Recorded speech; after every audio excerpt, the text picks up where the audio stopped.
À toutes, merci de nous rejoindre sur le stand FDJ United. N'hésitez pas à vous rapprocher.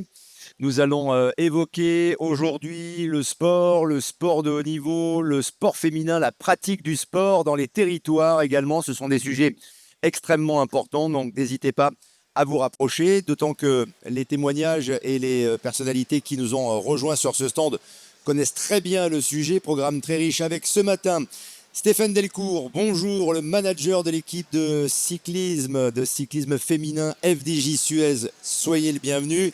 Frédéric Quentin, bonjour, responsable sponsoring sport de haut niveau et féminin de FDJ United. On va évoquer avec vous toutes ces pratiques du sport dans un spectre évidemment très très large. Donc n'hésitez pas à vous rapprocher du stand FDJ United pour entendre les témoignages de nos invités. Stéphane Delcourt, d'abord pour vous présenter, depuis combien de temps êtes-vous le manager de cette équipe et surtout, qu'est-ce qui vous a poussé à prendre la tête d'une équipe? Bonjour, je suis pas très doué dans les années, ça commence à faire quand même pas mal d'années. J'ai intégré l'équipe en 2008 et officiellement je dois être le manager depuis 2013. Voilà, c'est les rencontres et à l'époque on était une association plus un club. D'un club on est devenu une équipe semi-pro, d'une équipe semi-pro on est devenu une équipe pro et aujourd'hui une entreprise en part entière.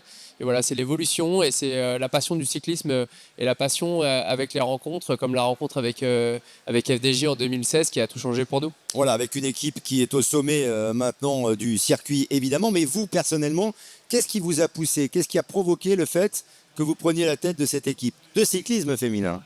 C'est vraiment la passion parce qu'une fois qu'on est dedans, on a envie d'aider, puis on a envie de faire plus, on va chercher des sponsors, on va développer, puis quand on les voit tout à chaque compétition, comment elles se donnent au quotidien et quand on est capable de se dire mais pourquoi elles n'ont pas les mêmes moyens que les hommes, voilà, après on arrive à avoir cette mission au sein de nous et on a envie toujours de faire plus parce qu'elles le méritent bien et c'est vrai que depuis quelques années, c'est un peu plus facile parce que le cyclisme féminin est devenu un sport vraiment visible, respecté. Le Paris-Roubaix puis le Tour de France Femmes ont tout changé pour nous. Et que maintenant, voilà, on va dire, c'est lancé. Mais c'est vrai qu'on a eu les 15 premières années ont été dures. 15 ans où, je vais pas vous cacher, je pensais qu'on allait arrêter chaque année, hein. Ouais, mais vous avez récolté les fruits aujourd'hui, je le disais, l'équipe est classée première au classement mondial UCI. Comment on arrive à gravir les échelons dans le sport de haut niveau? Là, on pourrait parler de la pratique du sport féminin, mais on le fera avec Frédéric dans quelques instants. Mais le sport de haut niveau, comment on arrive à être au sommet? J'ai pas de recette miracle, mais beaucoup de remises en question, évidemment beaucoup de travail, un plan. Un plan, ça c'est sûr, un plan à long terme. Mais pour ça, il faut avoir des sponsors à nos côtés qui sont capables de s'engager dans le long terme, d'avoir un plan aussi qu'on partage avec les partenaires, d'aller chercher, voilà, c'est que de la RH, mais les bonnes athlètes et le bon staff pour aller encore plus haut. Et à la fois, il faut partager ce plan, mais d'être sûr qu'ils soient convaincus par ce plan. Et une fois qu'on est tous euh, convaincu qu'on a la bonne équipe, qu'on a la bonne éthique, qu'on est sûr qu'au niveau marketing aussi, on colle avec les valeurs de l'équipe, mais aussi des sponsors, on peut aller plus loin. Et après, il faut être patient. Il faut accepter de perdre. Il faut être résilient. C'est-à-dire que depuis 2020, on va dire, on a intégré les meilleures équipes. Mais de là à percer, on a pris beaucoup plus de défaites que de victoires. Et cette année, par exemple, on est la première équipe homme ou femme du cyclisme à être numéro 1 mondial. Mais on n'a pas remporté le Tour de France. On est numéro 1 mondial, on a remporté le Tour d'Espagne, l'Estrade Bianche, mais on a échoué au Tour de France. Et pourtant, on a fait deuxième. Deuxième du Tour de France pour une équipe française, c'est pas arrivé je pense, depuis Jean-Christophe Perrault. Voilà, on a presque tout réussi, mais on a encore envie de faire mieux. Et ça passe par une capacité à chaque hiver de se remettre en question et d'adapter le plan. Cela veut dire gagner le Tour de France, c'est le Graal. Et vous aurez le sentiment d'avoir atteint un certain niveau, celui que vous êtes peut-être fixé, quand vous aurez gagné le Tour de France, parce que vous allez le gagner. On va tout faire pour le gagner, ça c'est sûr. Mais si on fait le tour des Français, hein, si on va autour des points de vente FDJ partout en France, on dit si vous connaissez le cyclisme, quelle première image qu'ils vont avoir, c'est pas d'être numéro 1 mondial, c'est pas d'être champion du monde, c'est maillot jaune. On a la chance depuis 2022 d'avoir un Tour de France femme avec un vrai Tour de France femme avec un maillot jaune qui a changé notre sport. Et aujourd'hui, on l'a vu, on l'a frôlé cette année. On y a cru, on a préparé et on est tombé sur un os. Alors, Pauline Ferrand-Prévot était beaucoup plus fort que nous et faut l'admettre et faut la féliciter.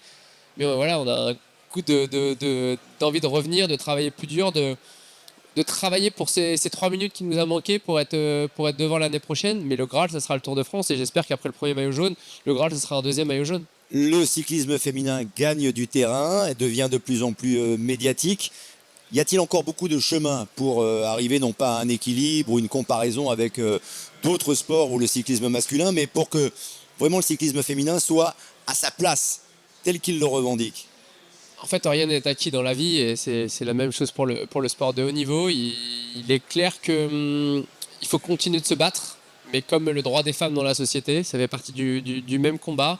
Aujourd'hui, le cyclisme féminin est en train d'écrire sa propre histoire, sans comparaison au cyclisme masculin. On le voit au niveau marketing, les valeurs qu'on arrive et la communauté qu'on arrive à emmener avec nous, elle peut largement dépasser certaines équipes masculines, certains sports masculins. Donc voilà, il faut juste se dire que c'est que le début, il faut continuer à être très sérieux, très professionnel. Et sur le vélo, si elle garde les mêmes valeurs de ténacité, d'exemplarité, de dépassement de soi et qu'à fond naître des vocations, je ne suis pas inquiet. Mais voilà, il faut avoir maintenant les moyens de nos ambitions et c'est le plus dur dans une conjoncture économique qui n'est pas facile en ce moment pour tout le monde. Donc il faut se battre, il faut savoir être patient et toujours au top niveau pour que notre sport soit c'est-à-dire pérenne dans le temps et qui soit capable de s'inscrire dans le calendrier des Français, que ce Tour de France, ça soit le rendez-vous incontournable des vacances des Français qui se mettent sur le bord des routes et que tout le monde entier vienne en France, passer leurs vacances et regarder le Tour de France parce que c'est ça la magie du Tour. On était aux États-Unis la semaine dernière et on a eu une sortie avec un de nos sponsors californiens. On avait 30 femmes qui roulaient avec nous. Et elle me disait, mais malgré le décalage horaire, nous on consomme le Tour de France, on se lève et maintenant on a les highlights, c'est-à-dire en 10 minutes un résumé du Tour de France et on vous suit. Et ça leur faisait bizarre de nous voir à côté de nous. Cette population-là, ça doit permettre de ce Tour de France et les idoles comme Demi Vollering, leur donner envie de venir en France, visiter la France, faire le tourisme et que ça passera par le Tour de France. Ça passe par le Tour de France, ça passe par les victoires, cela passe par l'image, cela passe aussi avec le soutien des partenaires. Équipe FDJ Suez, Frédéric Quentin, depuis combien de temps FDJ United s'est engagé dans le sport de haut niveau? D'abord, il y a le cyclisme en effet, mais pas que. Alors, il y a un engagement historique de l'entreprise dans le sponsoring autour des sportifs de haut niveau qui s'appelle le Challenge, qui remonte à 1991.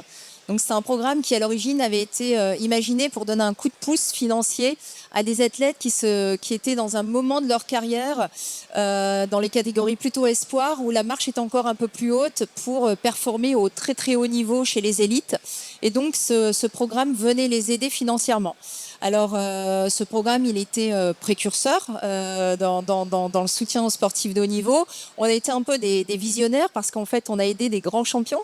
Le premier a été Stéphane Diagana en 91 et puis après il y a des grands noms qui ont été accompagnés par la Française des Jeux, des Tony Estanguet, des Martin Fourcade, Laura Flessel, voilà des grands champions qui après ont performé.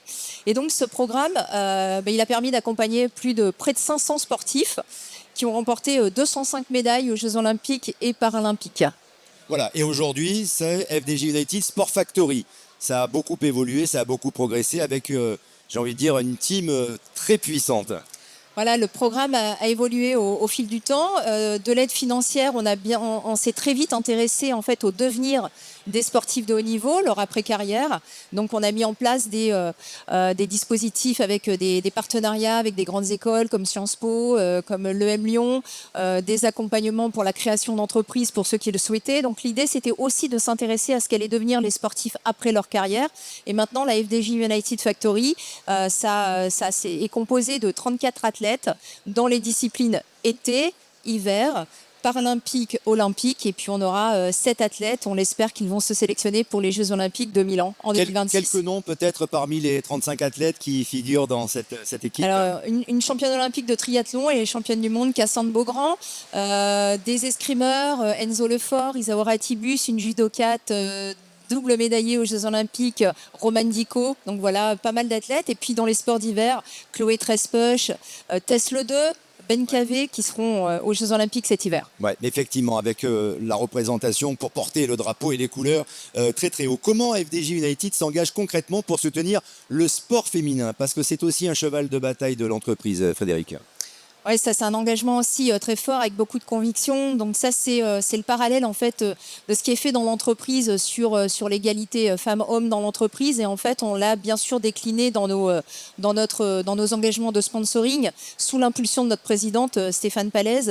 Et on a créé un programme en 2016 Sport pour elles pour accompagner toutes les femmes dans leurs pratiques sportives, pour soutenir le sport de haut niveau, notamment l'équipe cycliste FDJ Suez qui à l'époque il s'appelait pas encore FDJ Suez, qui était FDJ Nouvelle-Aquitaine Futuroscope dès 2017 et avec bien sûr les résultats maintenant que l'on connaît et aussi accompagner des femmes qui souhaitent se lancer dans la gouvernance du sport. En fait, c'est un programme assez complet.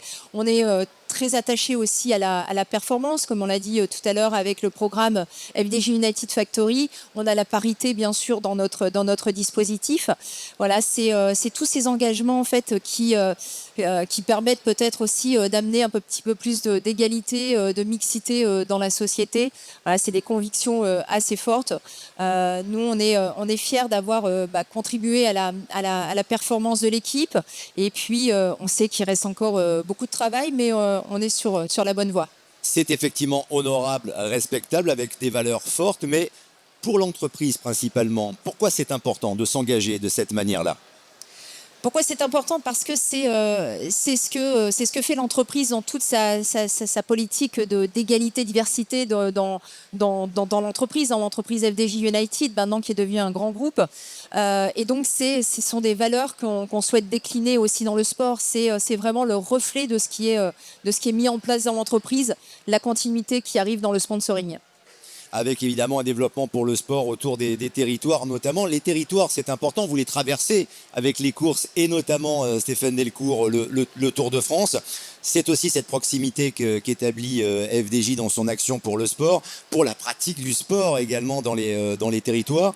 Est-ce que vous sentez cette appétence véritablement dans les villes, les communes que vous traversez, ou est-ce que vous êtes vraiment, pardonnez-moi l'expression, le nez dans le guidon et vous n'avez pas le temps de humer cette envie du sport, de la pratique du sport?